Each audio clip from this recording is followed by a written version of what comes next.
На Мирнинской площадке стартовала череда хозяйственных активов, собраний на предприятиях «Авроса». Руководители коллективов подвели итоги работы за ушедший год. Одним из первых такую встречу провели работники Нюрбинского ГОКа. Юбилейный год там отметили 100% выполнением всех планов.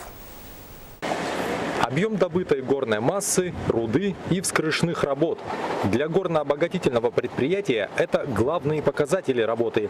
Директор Нюрбинского ГОКа Игорь Уваров озвучивает одну цифру за одной. И становится понятно, планы в 2015 году комбинат выполнил и перевыполнил. Что касается выполнения основных наших показателей, то в долларах США мы с вами выполнили план на 102,5%. Или на 110,7% по отношению к 2014 году. В физическом выражении план составил 7 миллионов 507 тысяч карат.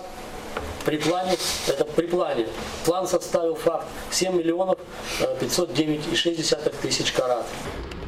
Юбилейный год в 2015-м ГОК отметил свое 15-летие. Выдался богатым и на крупные события. Например, ровно год назад на трубке Тобинская был отгружен первый ковш руды. С тех пор на этом месторождении было добыто 250 тысяч тонн руды.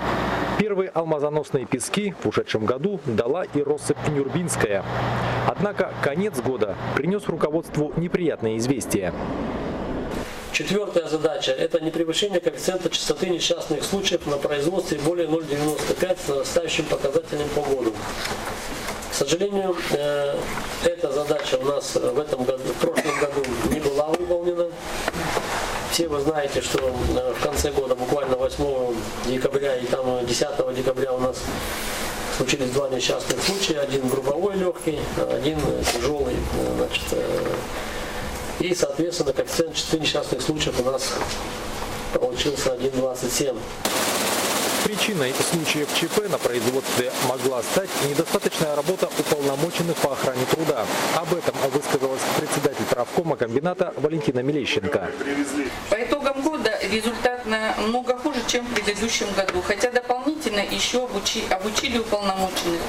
Некоторые уполномоченные уже к предписаниям делают фотографии и присылают, говорят, на их предписании нет реакции руководителей, отправляют, что все исправлено, а фотографии говорят об обратном. Подобные собрания – это возможность коллектива задать руководству наболевшие вопросы, в первую очередь на тему премирования работников. Интересовались работники и вопросами организации стоматологического кабинета, замены старой мебели в вахтовом поселке, ростом заработной платы и другими. В конце заседания лучшие работники предприятия были награждены за добросовестный труд.